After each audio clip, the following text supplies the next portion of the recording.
You know, there was this documentary that was made on Terrence Crawford. There was a few, but there's this one that I watched, and you see this is the I'm gonna post the link in the description.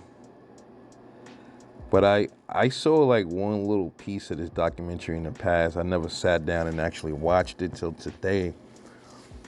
And I always liked Terrence Crawford. I gave him some hell with, certain things I didn't like that he said that came out of his mouth. He looked a little, to me, I was thinking, he was just trying to, at first, he was being a little suspect to me, and, the things that he would say. And, you know, I thought he was trying to really like coast through 147. But I also gave Errol equal tongue lashings as well. But, after watching this documentary, man, I mean, it made me, it shined a new light. It made me look at Bud in a different way, man. And it also made me realize, now I see why people say a lot of these fighters at this division are scared to fight him, or they're ducking him, or they're trying to make excuses to avoid him, or they're trying to wait him out and stall him out. And that's what it looks like. And if you watch the documentary, you'll see exactly why. Terrence Crawford, man, I mean, that's a bad boy, man. That's a bad boy. Man, he was wrecking everything, man. He was wrecking everything down at 135. He was wrecking everything at 140, and he's wrecking shit at 147, bro. A lot of the Errol Spence fanboys, they're going to always discredit Terrence Crawford.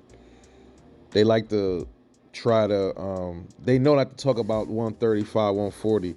So they like talking about 147 and how he didn't do much at 147, which I believe is not true.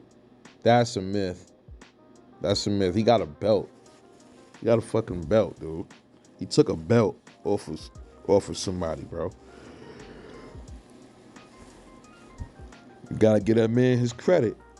He took his belt. He took the belt in a convincing fashion. He straight bulldozed Jeff Horn. He ran through Benavidez. Benavidez was a good scrap for him though. And then people gonna say it was his leg. Oh, he should have knocked Benavidez out earlier because Benavidez' leg wasn't 100%. Man, whatever. He was more defensive, man. And Bud had to figure him out, and he got him out of there. That's what it is. Sean Porter got him out of there. That was totally unexpected. Kell Brook, man, he rocked Kell Brook with a perfectly timed left. I think he was in conventional stance when he hit him with that left jab, I think. And that was it. He just went in on him. But he's a bad motherfucker, man. Terrence Crawford is a very well-rounded fighter. And I think that in the documentary, it said, he said it too, Bradis Prescott was like his first real recognized test. And you see how that fight ended up. Just like all the rest of them.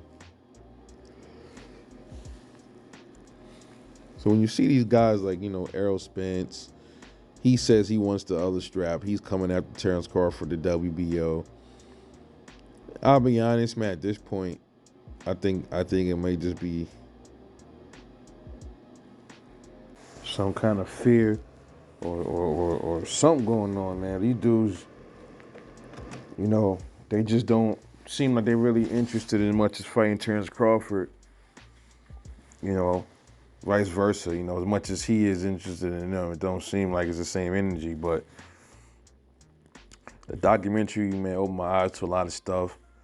I think the shooting that Bud took to the head, it made him into something like some kind of monster almost, man. Like, so it made him realize how special he was. And when I seen that, I'm like, damn. And then they showing clips of him beating up on Benavidez and beating up on Kell Brook. The dude, man, he's a special fighter, bro. He really is. And he's world class. Definitely a pound for pound fighter. And it's not hard to see why a lot of these dudes they can't stand with him, bro. They don't even belong in the same class with him, bro. And I was very into that documentary, man. It was interesting. You know, because Terence Crawford, you know, it seems like they're trying to blackball him in boxing, man, but it's not gonna work, man. You can't try to hide a diamond, man. You can't hide a gem. You know, you can't before it start to shine anyway. See what I mean? So I think Crawford he's been on my favorite fighter list, man, but I think I gotta put him up in the top 5, man. Dude's an extraordinary fighter, switch hitter. He has power in both hands. You know, he's already Hall of Fame ready, bro. You know, and if he accomplishes more, he goes up to 154 and gets belts, gets undisputed. Doesn't look like to me he's gonna be undisputed at welterweight. And this is because I think Errol Spence. I think that's a fight that's not gonna probably happen. And that's unfortunate. That's sad, but that's boxing, you know. But just wanted to touch on that documentary, man. Very good documentary. Go take a look at it. The link is in the script. I was very surprised by what I saw. You know, Terence Crawford's a real one, bro. Absolutely. This is Rebel Light Boxing. I'll catch y'all later. And I'm off this.